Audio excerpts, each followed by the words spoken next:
नमस्ते प्रणाम। मैं सिंधु पटेल आपका स्वागत करती हूँ अपने चैनल सिंधु पटेल 11 में।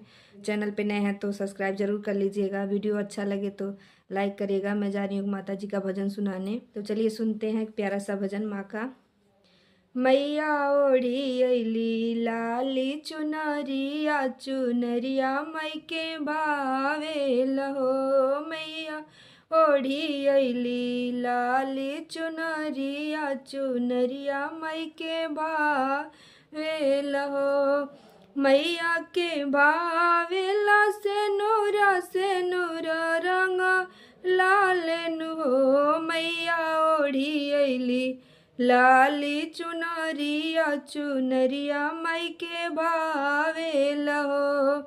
मैया के भावेला बिंदिया बिंदिया रंग लाल नुहो। मैया ओढ़ी अली लाली चुनरिया चुनरिया मई के भावे लहो। मैया ओढ़ी अली लाली चुनरिया चुनरिया मई के भावे लहो।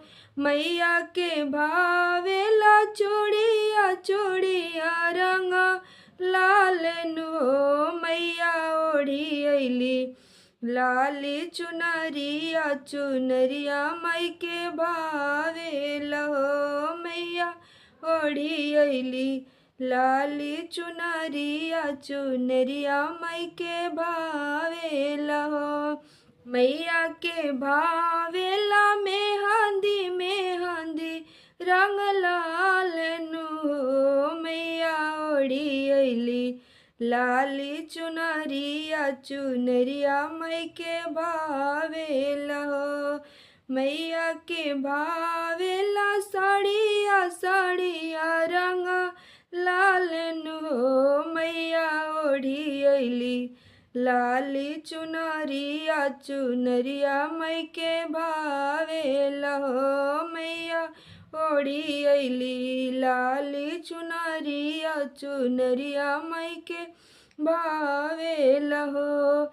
मैया के भावेला महावर रंग लाल नुहो। मैया ओढ़ी अली लाली चुनरिया चुनरिया मई के भावे लहो। मैया ओढ़ी अली लाली चुनरिया चुनरिया मई के भावे लहो।